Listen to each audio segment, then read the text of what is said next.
Whatever you might be going through and wherever you might be, this is Omar Serrato with the Tilted Lawyer Podcast. I'm here to take your mind off of things. Yes, I'm an attorney. No, I'm not giving you legal advice. We're going to sit and talk like people, as these are the candid thoughts of one practicing attorney, and it's after hours. So have a seat, feel free to have a drink, and join me. Let's get started. Let's talk about episode 2. Episode 2 was titled, I Did Not Do That.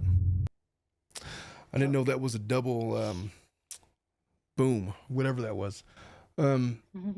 Episode 2 was titled For Love of Money. And it kind of got into like, why would the Barnetts lie about this stuff? Why did they need to re-age her? So let's talk about it. First off, episode 2 starts off with the much anticipated showdown between Natalia Grace and Michael Barnett. And they start off with Natalia saying, well, during the gag order, I couldn't talk to Michael at all. So once they lifted that, he reached out and said that he wanted to talk. And they flashed to Michael, and he says, I feel like I have to do this to finish this, in his Michael voice, the sensational, theatrical show pony caricature that he does. Then he says, I just want everybody to be happy and heal. And in the end, I'm not the bad guy. And he says something to the effect of, the bad guy would not be here today, so he wants everybody to give him props for being there. Which, all right, I'll give him props. Good for you. Good for you. Bishop Antwon Mans shows up with Natalia. And Liana, I don't know what your religious affiliations are. And for the listeners out there, it doesn't matter what your religious affiliations are. But a wise man once told me that if you want to know who the fake Christians are, or you want to identify the fakest Christian in the room, then you should look to the person that prays the loudest. Mm-hmm. Yes. And that logic goes to a parable in the Bible where Jesus is talking about 3 different people going into the temple to pray. One of them was a tax collector, and he's very humble, and God, I am a sinner, and he beats his chest. And there's one other guy in Pharisee, and he's talking about all of his stats. I've been doing all of this and giving all of that, and I deserve this. And then Jesus says something to the effect of, the last guy is the one you want to watch out for. But that parable came to mind when I saw this. Bishop Antwon Mans. He shows up with Natalia to the production, and he's giving her some kind of a pep talk with a very odd, loud-mouthed prayer. Mm-hmm. So I'm thinking, if I'm bringing my child to something like that, if it were me, if there were prayers to be had, it would be in the car when it's just me and my child. Oh, yes.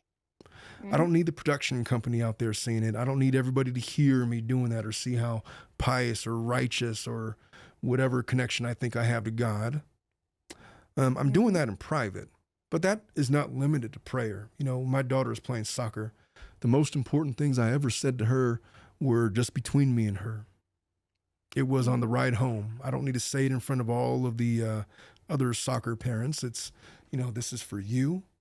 And this is specifically for you, because if you do it out loud, it brings attention to yourself, and you lose a lot of the stuff, a lot of the genuineness of the moment. So Michael, he's literally standing in the doorway giving this loudmouth prayer. It just gave me pause to look at him sideways for a minute or two. Terrance Kinnard is there to give his 2 cents about what he thought of the bishop. And, I'll tell you what, Terrance Kinnard, whatever you think of him, the guy is a blowhard. And he's there, and when he's in the room and he talks, he wants everybody to know that he's talking the same way that the bishop is. And so you got these 2 gentlemen that are opposed, and Bishop is going to put on the bigger performances as the new adoptive father of Natalia. And, you got his attorney is like, who in the F is this guy? And he's just explaining how odd it is that the bishop is talking about Jesus and all of this kind of stuff. And then, as you recall, the bishop gets upset because Michael is cursing. And he says, hey, you will watch your language and all of this kind of stuff. And then it kind of just blows up. But Terrance, the attorney for Michael, he's got two objectives.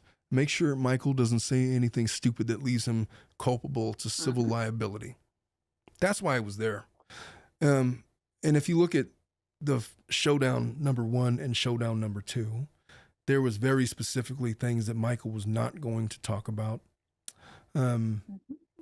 because, instructions of his attorney. So that's why Terrance is there. There's this awkward initial silence when they first sit down. Natalia goes, so why are we here, Michael? And it says, if you're talking philosophically, and it gives this weird thing. God. But what struck me, like in the production, if you go back and you listen to the face-off, like Natalia's like, so why are we here, Michael? And then she's not on camera anymore. Then you just hear this, why? I still wonder, is like, did they impose that in there for dramatic effect, or did she really just let out this weird, awkward why to show her disdain or frustration with Michael? I don't know. Again, disappointment with the production choices. And they just kind of cut. They don't, they lead the episode with that. And then they go into the financial motivations. Introduction to Brandon Davenport, who was a lead detective. He was first contacted in 2019. He says documents didn't add up as to who they were talking to. He explains that Natalia was living with the Mans at the time. She had an ID card saying that she was an adult, and even though she was very clearly a child, he talks about lies that were pushed on Natalia. He said that the world should know that she is a child, and this is the detective talking. He speaks to the Barnett's motive, and he just kind of just bluntly states money and power. Influence. He wanted to pretend like everything was picture perfect. He flashed to Kristine that she's making this TV appearance. Michael alleged that Kristine thought that she had turned her son into a genius. So this is the plan. Jackie Starbuck, the prosecutor, talks about Kristine's plan, and she explained that by adopting a special needs child, she could show that she could do this again. So she did this with Jacob, her genius son. Now she was going to do it with Natalia. She was writing a book at the time. But then when Natalia didn't turn out the way that she wanted because she didn't have genius level proclivities, it wasn't going to fit her narrative. And so therefore, everything was just starting to fall apart. Let's talk about The Spark. The Spark was the book that Kristine wrote that was specifically talking about the academic success of her son, Jacob. Here's the timeline of events. The Barnetts adopt Natalia in 2010. Kristine signs this book deal in 2011.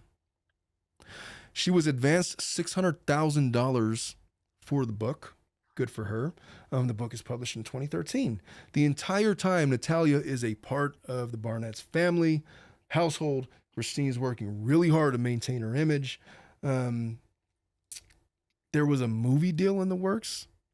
Michael talks about her having a web presence where she was influencing people, having like these phone call sessions, I guess.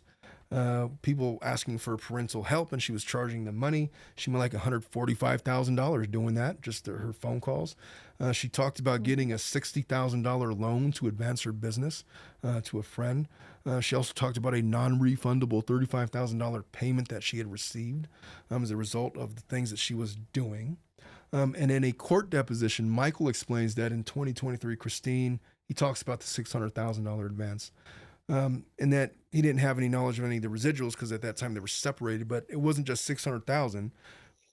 She made money off the residuals as well. So, maybe close to 7 figures, maybe more. I don't know.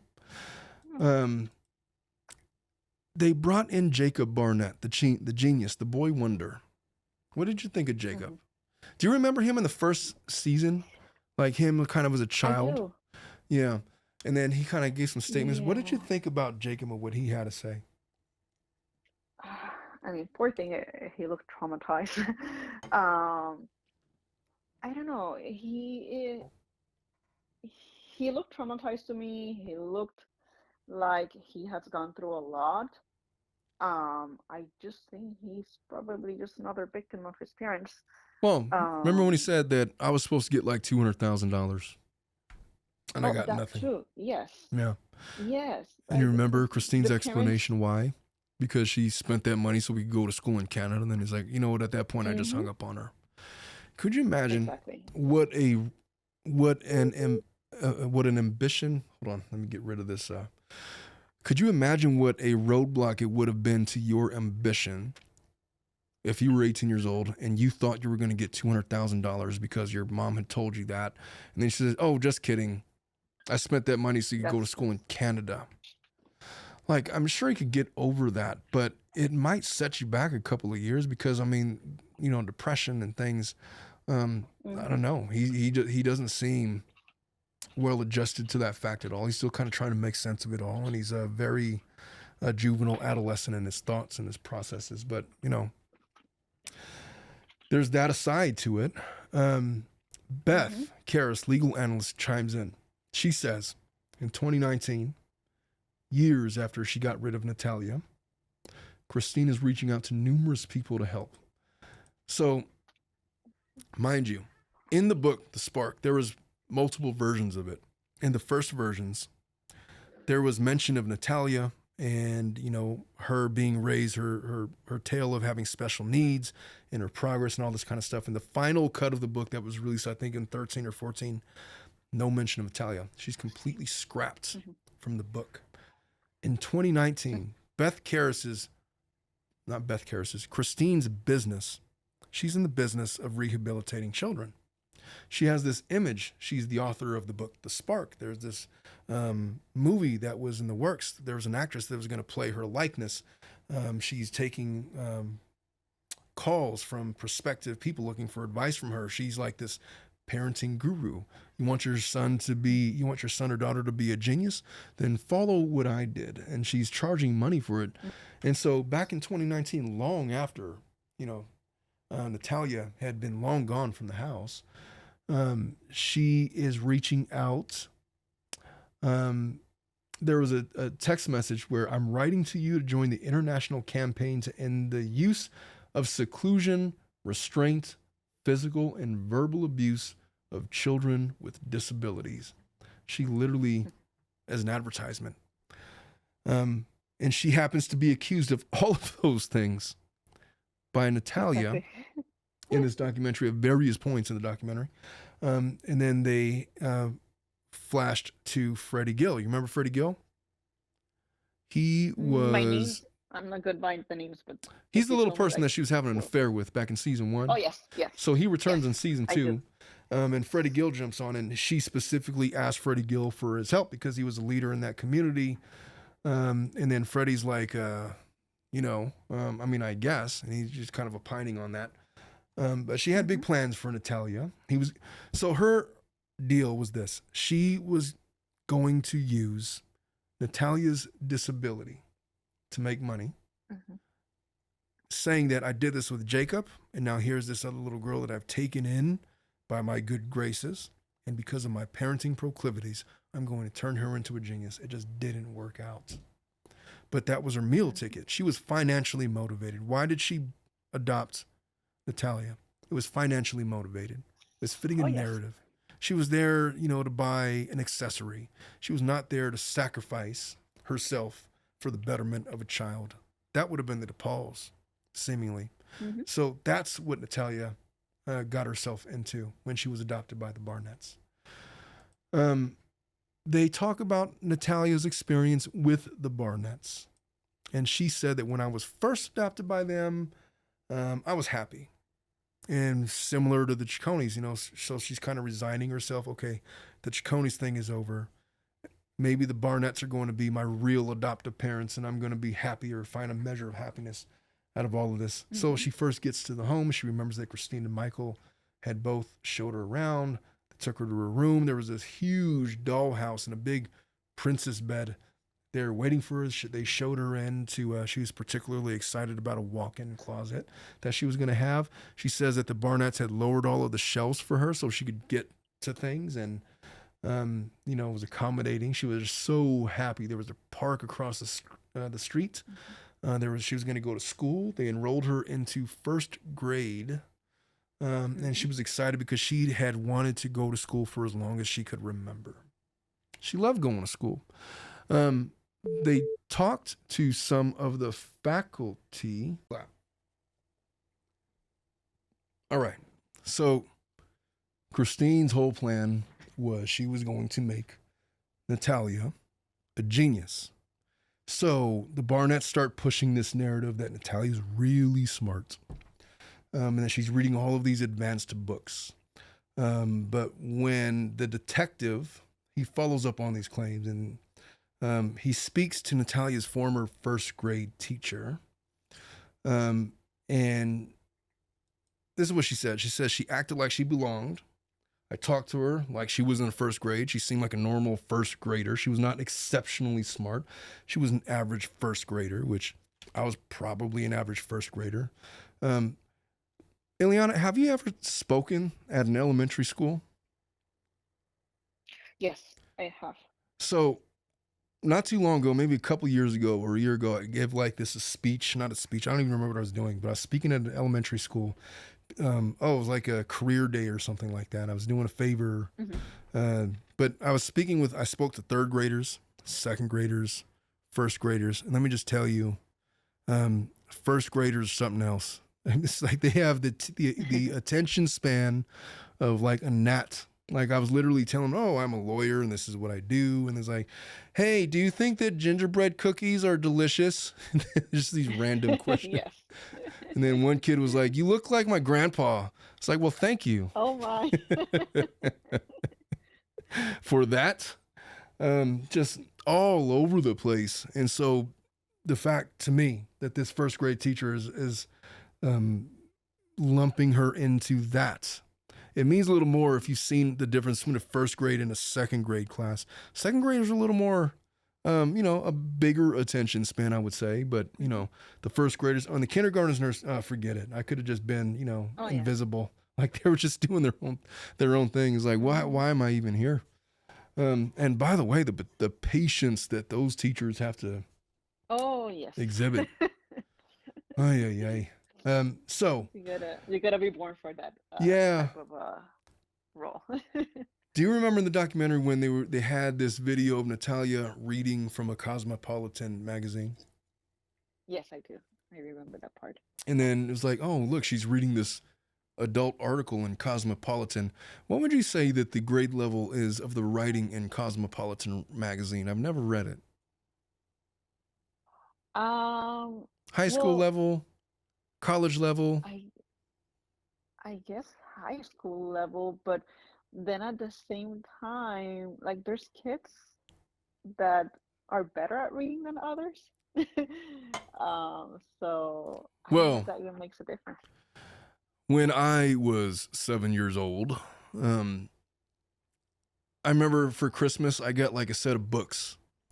And the books was like, it was Robinson Crusoe and Wuthering Heights and all of these Flowers in the Attic. And I was reading those books. But I don't remember it being like all that impressive. I was like, I could read. It wasn't like a huge sign of like genius that I was able to read and comprehend these things. And Cosmopolitan, I don't think was at the level of, Mark Twain. I mean, No. I mean, the wording, it's considered, I guess, adult because it has adult subjects, but when it comes to like the words that they use, it's pretty, I don't know. Well, the detective said he was like, anyone can memorize a freaking article, and so exactly. Kristine probably gave her this articles here, read this over and over and over again, and goes over and practices it, and so she could perform the act of reading this article out loud for others to marvel at her genius. And it seems just like a magician's tool chest that Kristine was trying to perpetrate on Natalia. Gateway Woods identified that Natalia's abilities, and this is going back to the original adoption agency, were very similar to the age that they believed that she was. Oh, I could hear your baby in the background. Oh, yes. Let me see. I think she woke up. Oh, she sounds very aggravated. Not too much. That's her like General calm, existence. just yeah, like She's trying to talk waking to you. up. Yes, like hey mom, like I'm here. Let me get her real quick. All right, I'll pause so you can get situated. Please, thank you. Hello, Birdie. Oh yes. Let's come this way. I know. Let's go downstairs. Looks like I'm hungry. That's all. Oh, he sounds so congested. Yeah, this going around, I'm kind of congested myself. Yeah. And I know that you are. As soon as I called you on the phone, I was like, oh, she got something for sure. Yes, it started like yesterday afternoon. The symptoms, I'm like, great. Like, just the last thing that I needed. But Dominic, what do you it think was bound about to this happen. Woodford Reserve with the Diet Coke? How's that grabbing you? Pretty good. It's not bad, isn't it? Yeah. Doesn't it taste like a? It tastes like a frappuccino or something. Yeah. What? Oh, Okay. Come here.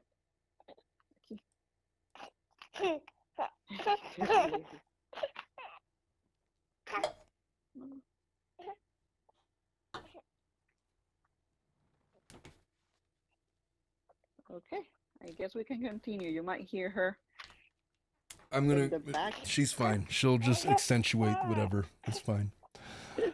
She'll just probably laugh. Yeah. All right. So. Because my husband is in a meeting right now. Oh, no worries He about should be that. done soon, but Let us proceed. But anyway, Gateway Woods, they had talked about Natalia's abilities. They said they were very similar age that they had believed that she was. They said that she might have been able to handle second grade, Gateway Woods, but they just felt that first grade was more appropriate, which is where they put her, which would have jived with her age at the time. So Kristine decides to take her out of school. Why did she decide to do that? They interviewed the principal of Natalia's elementary school. And this is what he had to say. He said, in his eyes, the only things that were odd about Natalia were the times that she had interacted with her parents. And he noted that the only reason why that was something of note was because he felt that they were really mean with her. And they brought that up to Kristine, and she flipped out. And her response to that was to pull her out of that school, and she was going to be homeschooled now. That was their solution. So Natalia did not get a chance to say goodbye to her friends. She made a very big, statement of that in her interview. And this was all because of phone calls that they were getting. There was some allegations that Natalia was running over people with her wheelchair, which I don't think you have to be a sociopath to do that. You could do that on accident, especially if you're first grade level trying to navigate. Gosh, man, my my 3 and 4 year olds, 5 and 6. I remember my eldest when she was 6. They're just like they're all elbows and knees, man. They're clumsy. yeah. They run into people, and so if she's in a wheelchair, it stands to reason she's probably going to run over a couple of feet here and there. But that's nothing really to sneeze home about. Neither the teacher nor the principal mentioned anything behavioral regarding Natalia. But when they pulled her out, she was homeschooled. And do you remember the name of the homeschool? It was Homeschool at Barnett Academy. I don't know if the Barnetts created that or if it was like a thing, but that was the name of the school. Interestingly, Michael filed a police report. Why did he file a police report? I don't know. I imagine it was probably some level of domestic violence allegation against Kristine. But he files a police report alleging fraud because Kristine passed Jacob in Japanese, even though he couldn't speak a word of it. So you remember those transcripts? So it was like, oh, he gets an A in Arabic. One of the classes was spaghetti making. It was like, Yes. That is wild. That's the move. I mean, if you're trying to get your kid into college, you just want them to have a high GPA, just make up your own homeschool and just give them, hey, you get your aced in Arabic. You know, who cares? 4.8 GPA, get them into UCLA. That's how nuts the collegiate system is nowadays, but that's what they did. They did that for Jacob. She literally gave him an A in making spaghetti. Well, I mean, according to Michael, if you believe him or not. They showed Jacob's transcripts. He got an A in Arabic. And Michael says he had no ability to speak it whatsoever. They gave him an A+ in piano. And Michael's like, we didn't have a piano. And, you know, so, I mean, the transcript was ridiculous. Interestingly, nobody's disputing that Jacob was a genius.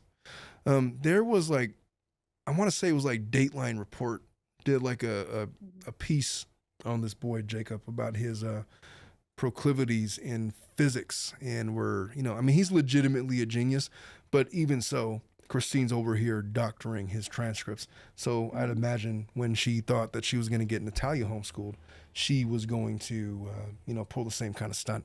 Oh, she gets A+ in everything, and look at my techniques work. I produce geniuses. You want to make your kid a genius? You will give me $500,000. And it was her business model. I mean, it works. People are literally paying her. So good for her. But so they where to leave off? She just takes her out of school, the Barnett. Okay, so according to Kristine, homeschooling. According to Kristine, she claimed that Natalia could pass the GED. You know what? I'm not certain that I could pass the GED exam right now. Like if I had to study, well, if I didn't have the ability to study, I just had to take it right now. I'm not confident that I would be able to pass it because I don't remember math. And so. Oh yeah, me too. I'm thinking the same thing. I've literally passed the California State Bar, the hardest exam in the land of anything, right? I'm not confident that I could pass the GED without studying to some degree. Just if I had to take a cold, I don't know. But Kristine is mentioning that Natalia could pass the GED if she wanted to. She would have been 6 or 7 at the time. She literally believed, I don't know if she literally believed this, but she was telling everybody that would listen that she turned Jacob into a genius. And that was her plan with Natalia. But Natalia didn't fit that narrative because she just wasn't genius level smart, and nobody is. I'm not. I have met very few people that would fit that narrative. This leads us to the second pepper spray incident. So Natalia states when she was 6 or 7, so either in 2009 or 2010, she says, Kristine gave me a physics paper. She didn't know what she was doing because it's physics, and physics is not, it's not like doing algebra. It's a different thing. She says, she tells Kristine that I don't know what I'm doing. And then Kristine says, you know this. You do know what you're doing. And then she got really upset with her because Natalia didn't know physics. And then she says, all right, if you can't do this, pepper spray to the face. And then Natalia, dramatizes the event. Not dramatizes it and she didn't experience it, but, the productive, dramatic effect of everything. And, she says she couldn't wash her eyes and how it really hurt. And she goes in this whole thing. Kristine was supposed to love me. She was supposed to be my mom and all of this stuff. And, the whole production decisions that they made on all of that. They go in to talk about that Kristine's plan is failing. Natalia is not a genius, and what's worse is she is becoming a money pit. The whole reason that Kristine is doing this for financial gain is falling by the wayside because, hey, Natalia has a lot of medical needs. She needed surgeries for her medical problems. Specifically, she had one surgery on her feet. And I think they had mentioned in the documentary that they needed to loosen up her Achilles. So they had to basically sever it so that she could move her foot around, which is, counterproductive to regular folks. But for her, she couldn't move her foot. The solution was cut up her Achilles so she can move her foot around. She required, aside from the surgeries, Natalia talks about how she needed special shoes. And they filmed a video of her shoes, and they cost like $30,000. She talks about how on the nights after surgery she required pain medication, and she would always call out to Kristine because that's supposed to be her mom. Kristine would never bring her the medication. Michael would end up doing it at certain points. There was a court deposition with Michael Barnett on March 20th where he was asked, were you ever specifically told by the adoption agency that Natalia may require surgeries? And he said no. I honestly don't know if that's an incorrect statement or not, because the surgeries is different from, hey, do you know that she has this condition? It's plausible that nobody told him like what that condition would require going forward. Plausible, but I haven't seen the entirety of the medical records. And Michael has lied about a lot of this stuff, and so who could believe him on anything? I mean, I will imagine that if you're adopting someone and you already know that they have some specific medical needs, I mean, it was obvious by looking at her that you will do a little bit of research. Yeah. And stands to reason that you would do your homework on that and figure out that, oh, this is not going to be just like I'm going to raise a kid like it's a pet chihuahua. Exactly. Even those are expensive. Yeah. And so, interestingly, they pointed out that because of the reaging process, the doctors were unsure really of how to treat her. Do we treat this young lady as if she's an adult? Because she had been reaged at that point. Or do we treat her as if she's a child? Because the treatment paths are different for each. But the Barnetts perpetrating this reaging process kind of just threw that into a tailspin. So for all we know, it might have made her symptoms worse because maybe she was being treated as an adult as opposed to being a child. I don't know, but it played a role into it. Fast forward to Veronica Maxwell, the retired FBI agent. It wasn't abundantly clear why she was involved in all. And mind you, she presents as she's a retired FBI, so this wasn't like official, the FBI investigated anything. She's doing this of her own accord. And because they did not specify specific federal charges against the Barnetts, I gotta believe that she was probably hired after the fact to look into all of this stuff. And so take that as you may with a grain of salt. But her opinion was that there was a point where the Barnetts determined that Natalia was getting to be a bit much. A financial burden, probably had behavioral issues because she had been through a lot. Jesus. And they cut from Veronica and they start talking about Natalia. Natalia's talking about the demeanor of Kristine. She says Kristine is always yelling about something. She mentioned that when she started saying that Kristine started saying that Natalia was taking stuff from the boys, like cars, Hot Wheels or whatever. And you know what? I got a 3 and a 4-year-old. They take stuff from each other all the time. It's like, that is my Ariel dress. That is my mermaid. That is my microphone. It doesn't matter what it is. There's always a fight about it. I'm starting to get to the point where you know what? I'm going to start making arm wrestling over things. They're constantly fighting over everything. So the fact that Kristine is mentioning that Natalia is taking things from the boys is not anything significant, but this sticks out in Natalia's mind. There was a flashback in the documentary about Michael. There was an interview from 2019 where he starts dramatizing it. He says that Natalia was taking things from the boys that were important to them. Hot Wheels, Ninja Turtles, whatever. She would take them and then throw them in the streets and in Michael's mind so that the boys could get run over by the incoming cars. That was his allegation. Natalia says, I never took anything. Barnett's neighbor, the fake tan spray one, said that she wasn't there when she did. Oh, I don't think this is one of the Barnett's neighbors. They weren't nameless, but they said that they weren't there for stuff that she did, but she heard about it from the boys. Natalia says that she treated the boys normally, and with her, with her, it was like she always did something wrong. And then the general conclusion of the documentary was that Kristine was trying to hide Natalia from the world. So they mentioned that The Spark, the book that Kristine had written and published while Natalia was part of the family, in the initial drafts it talked about Natalia, but the final book took all mentions of her adoption, dwarfism, and Natalia herself out of the book entirely, completely. So there was this concerted effort, argued by the documentary, that Kristine was trying to get rid of Natalia. They support that by fast forwarding to an event where they try to go across the street to the park. Natalia remembers that she was in a stroller and the boys were, outside of the stroller.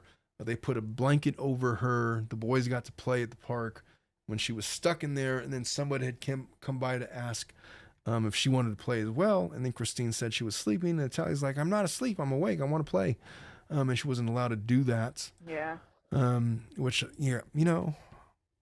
have you ever done the blanket over the stroller thing with your child yet? Not too much, because she doesn't like it. No. Yeah, my kids don't like it when either. She's sleeping, okay, but when they're awake, they want to see everything. Yeah, they pull the blanket off or whatever, and yeah, it's my kids did the same thing. Rachel Ambler chimed in again, and she says that she definitely noticed a difference in Kristine with Natalia in the way that she would treat the boys. She said that she felt like she was locking herself in the house with Natalia, trying to fix her, make her like Kristine wanted. There were talks about Kristine trying to make Natalia look like an adult. Now, this kind of speaks to more nefarious allegations about Kristine perhaps trying to set up Natalia with dates with the guy that she was having an affair with, or perhaps other little people, or I don't know. There was this whole weird sexual assault angle to all of this that was not really explored in depth by the documentary. Natalia herself never specifically accused Michael of anything. Matter of fact, the one time where it was suggested by that one guy that Kristine had an affair with, that she was having sexual relations with Michael, Natalia flat out denied it. And I think that, do you recall when the first interview with Michael, when they gave him that laptop and he's like, I'm not looking at that. Do you want me to throw it across the room? And then the producer's like, please don't do that. Just could you not? Yeah. I feel like he was they were trying to play for him the allegation that Michael was having sex with Natalia. Natalia herself never made that allegation.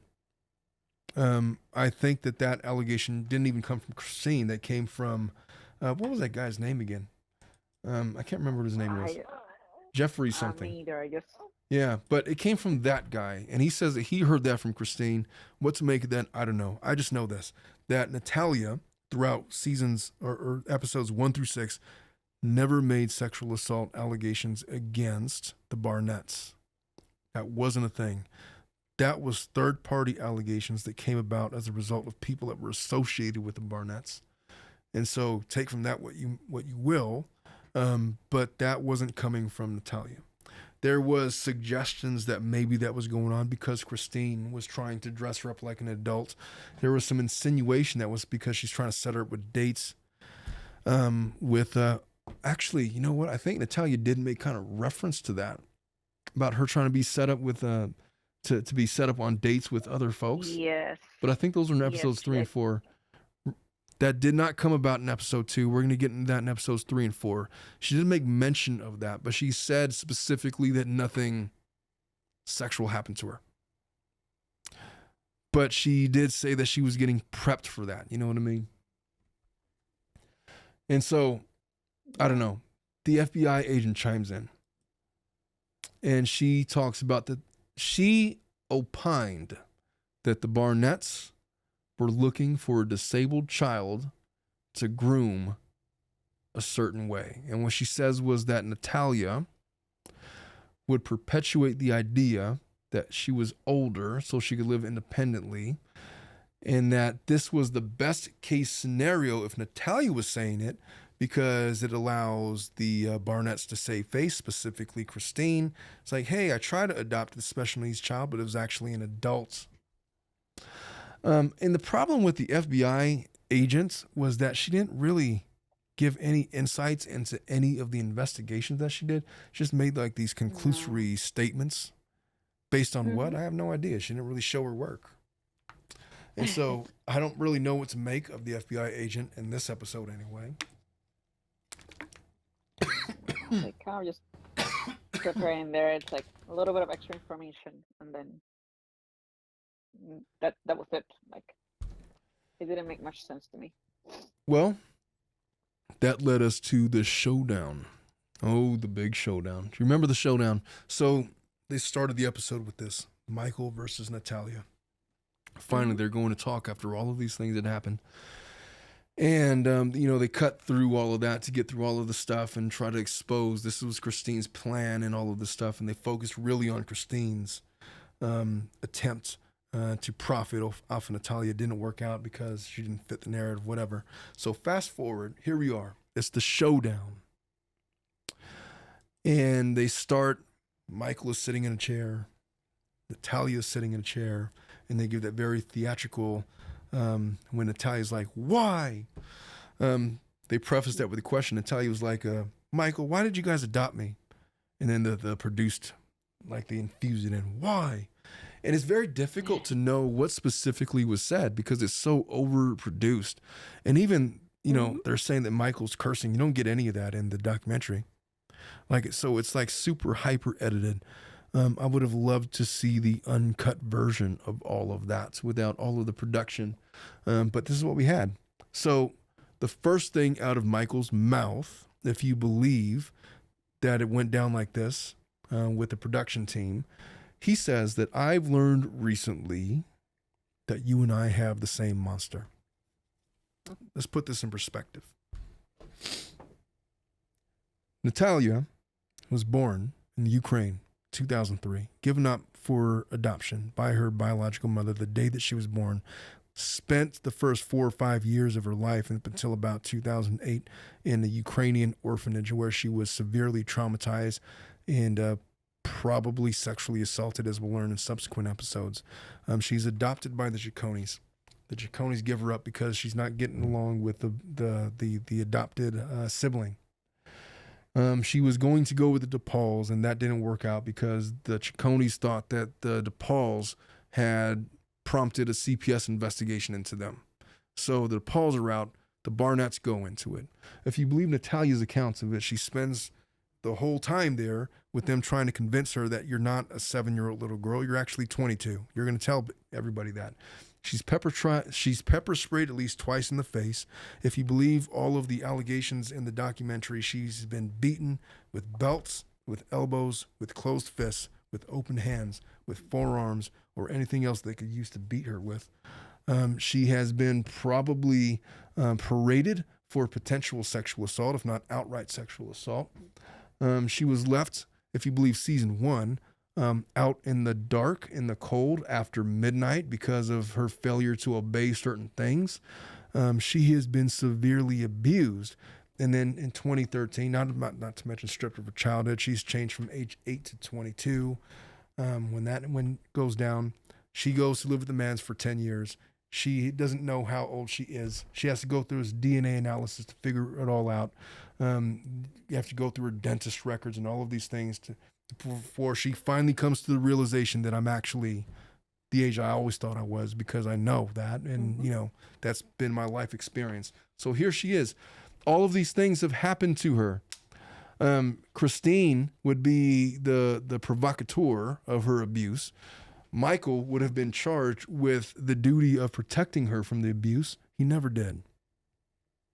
And we'll talk about that in episode 5 and 6. But she's gone through all of these things. And Michael leads off the interview that we have the same monster. He says, we are here because we both were incredible victims of an otherworldly type of abuse. And then at that point, it kind of just awkwardly points at Natalia, asks Michael not to cuss. but she did it like in this aggressive way that was similar to what the bishop was coaching her to do during that overly aggressive, all for show prayer that he did in the doorway of the house where they're about to do the interview. And so I don't really fault her for that. I feel like she was coached to do that, or at least prepped, you know, pumped up to be aggressive with Michael. But she asked him not to cuss. She says, first, please don't curse. Second, what do you mean that you were a victim? And then Michael's like, there's a lot of stuff that you don't know. Natalia says, you want to elaborate? And then Michael's like, yeah, I will. You want to give me a second to do it? It's like, wow, this effing guy, man.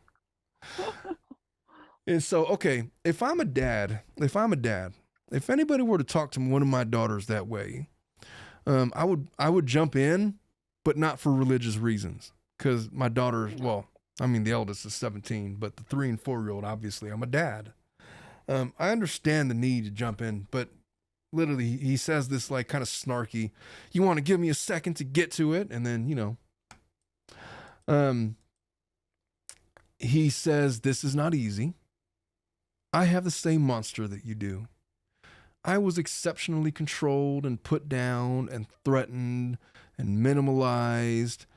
And that was who I was. Kristine ripped into me. I was instructed into being exactly what she wanted me to be. And then he's like, you know how he talks. He's like very theatrical. He's very over the top. His voice, his mannerisms, all of it coming together. He's on full performance mode. He is performing for the camera. And then Antwon steps up, the Bishop Antwon, you know, the good bishop of the church of whatever church he's in. And he says that we should respect God in this house. This is not the place to cuss. And then Terrance, the attorney, says, now hold on a minute there, Bishop. And he defends Michael. He's trying to calm down Antwon. And then they get into this whole argument about whether or not there should be cursing involved. And then Terrance is like, I wouldn't ask you not to be a Christian any more than you should ask us to be to use foul language. And it just kind of snowballs from there. And then Michael throws a tantrum and he says that I tried. And he says it over and over and over again. And then he goes to cry literally outside. He gets in his car and he drives away. There was this confrontation where Antwon is chasing him outside of the house. And he's like, don't you come near me and all this kind of stuff. And Natalia's in the house crying. It's just this huge dramatic event. And, it didn't have to go that way, but that's the way that the first meeting went. So what did you think about all of that, Ileana? Well, the first thing that infuriated me was when Michael dared to compare whatever he went through with Kristine being like the same level as Natalia, like being the same victim or I mean, he didn't specify that he had the same, I guess, level of trauma, but he insinuated it. And I was like, really? Like, how dare you to compare what you went through with what Natalia went through? Isn't that weird? Like, I mean, imagine, like you got this little girl that's been through all of this stuff and then he dares to say, I was a victim too. And he doesn't even lead with Natalia's trauma. He leads with his own. That's his personality. Like you can tell it's all about him, and he is that type that he's not gonna recognize that he did something wrong. Yeah. He's gonna turn himself into the victim, and what better way to do it than to say that, oh yeah, I'm a victim too. And if you see whenever they're talking, whenever Natalia asks to specify, to elaborate a little bit more, he always has a way of just answering something else. Like he doesn't give a straight answer. I don't know. I don't know what's the name for it, but I know like there's a lot of people that are like that, and narcissistic, I guess. Well, there's the confrontation. He has no problem being confrontational with Natalia. Oh no. And you saw like in the videos in season 1 about when he's going there after Natalia had called that CPS worker about she didn't have any food or whatever, and then he goes there with the video camera and says, look at all of the food that I brought you. Look at all this food in the refrigerator. And then he's like, kind of like berating this little girl who's supposed to be 22. And we had a lot of things to say about that. But with Kristine, He's a showman. yeah, with Kristine, I'll say this. I have no doubt that Michael was probably in an abusive relationship with Kristine. And At some level. I feel like he was a victim in many regards. He was certainly not a protector to Natalia. And to be fair, a lot of Natalia's allegations about the abuse stem from her interactions with Kristine, not really from Michael, other than Michael just failed to protect her. I do give Michael credit for at the very least showing up to the documentary to, I guess, speak his piece, as off-putting as it was for him to sit there and exclaim that he's the real victim in all of this. It takes it takes a certain level of courage to do that. And so good on him for doing that. But just the way that it devolved, and like I said at the very beginning of the episode, who's the person that you need to watch out for in the Christian church? It's the person that prays the loudest. And Bishop, like that whole spectacle of how he did that, knowing what I know now about what has unfolded since, I have very specific opinions about Antwon. When the show was unfolding, when I was watching it the first time, I was kind of in his corner. I kind of was like, okay, so maybe he's over the top, but he's trying to be protective of Natalia. I get it. This is opportunity. And the guy that's been perpetrating all of this abuse on her is sitting right there. If I was dad, I could see wanting to be confrontational. But, I'm not sure if it was all of that or if that's what he was doing or not. But it was over the top. When they had their second showdown face-to-face back in season 6 or episode 6, neither Terrance nor Antwon were there to unravel the whole thing. So they actually did get a talk. But yeah, Antwon was a little over the top. Michael was over the top. His attorney being there was over the top. And so nothing really came of all of that. I will say this. Ileana, what?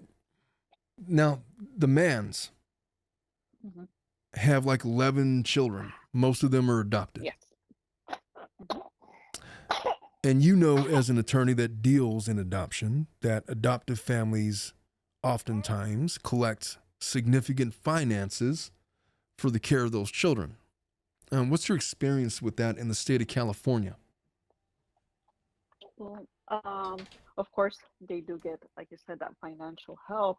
And then there's a lot of people that basically make that their job, adopting children and living off of the financial help that the government gives them for doing the adoption. And when I saw the Mans family, that's what I thought they were. One of those families that live off adopting children, because it's it's in the thousands that you receive for each child. It's like a full-time job income for each child. The more you get, more money. And I don't think you need, unless you have a special needs child, you probably can take care of that child with less than half of what you receive from the state.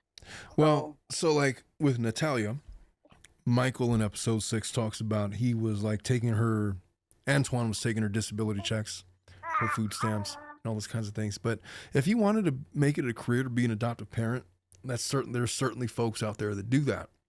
They're adopting, to take care of this child, but they also get money for it. Now, Natalia presumably was probably handsomely paid for this documentary. And then at the end of episode 6, we get into, Antwon calling into the production company, weeks before this is about to release, this whole 90-second aside about how Natalia is kind of like she's lost it, and she's crazy, she's a sociopath, she only cares about herself, and basically tries to sabotage the whole documentary. And a lot of people in the comments were speculating, why would he do that? Like, if you were just a disappointed parent, you're not like trying to ruin her whole life. but he made a point to basically try to sabotage the production, which leads me to believe that there was some financial interest in all of this and his involvement in all of this. And it, you know, I mean, we're going to explore a lot more in episode 6. I'm just saying that I got some questions about the Mans and their true intentions and what's actually going on. And you had noticed, you had mentioned, I hadn't seen this, but this morning, I guess you had mentioned that Antwon had come out with a statement about Natalia. What was that about? Yes. That they're in good terms. I think it was the mom that spoke that they're in good terms, that they're in communication, that they're not living together. Apparently, Natalia's living with some friends, but that everything is good between them. I mean, at the end of the day, Natalia at this point is an adult, so I Yeah. found it a little bit odd that she continued to live with them after a certain age with all those children in there. But yeah, that's what I read this morning regarding the Mans and the relationship with Natalia. I mean, I don't blame her though. I mean, you know, it's expensive to Well, live out on your own. She's got it is. limited ability to make money. Assume that she's earning money from these Yeah. documentaries. She started a GoFundMe. She was Oh asking for yes, I like saw that too. $20,000 to try to start her life or put a down payment on a house or something. That was a couple of days ago, which I don't blame her from doing that. And look, I'm not saying that Natalia is a saint. I'm not saying that she's without No. blame. I'm not saying that 100% of everything that has come out of her mouth is truthful. I'm just saying that she is alive and she's at least, 22 years old, and she has to Mm-hmm. find a way to get by same as everybody else. And the deck of cards that she was handed um, wasn't very good. And she's gone through a significant Mm-hmm. amount of trauma. And she is in her early 20s. She hasn't even fully developed her frontal cortex to know what her personality is going to end up being. That's not going to come until she's around 26, 27 years old. And so she's got some issues. She has some trauma scars that she has to deal with. And Mm-hmm. amongst all of that, for her to be able to be independent, a lot of normal children are not independent at 22 years old. Mm-hmm. Oh no. Some are not independent going into their 30s. And so Exactly. I understand that she probably, it doesn't surprise me that she was still living with the Mans at 22 years old. Mm-hmm. I would be shocked. I'd be more impressed that she was able to get out of that. And if she is indeed living with friends, and good for her. I'm just saying that there's been a lot of talk about, oh, she's a sociopath. I don't know if she's a sociopath. She's never been diagnosed with that. The only mental deficiency that Mm-hmm. she's ever been accused of having is RAD, which was basically the thing that prevented her from bonding with Mm-hmm. people, her adoptive parents, because of her fears of not being able to attach or being discarded or whatnot. And so, again, Mm-hmm. I'm not litigating and I'm not looking at this case trying to look for her culpability in all of this, because the bottom line is it's unequivocal to me that she was a child and she was failed as a child by the adults that were charged to care for her. And because of that, her life Mm-hmm. has been necessarily affected.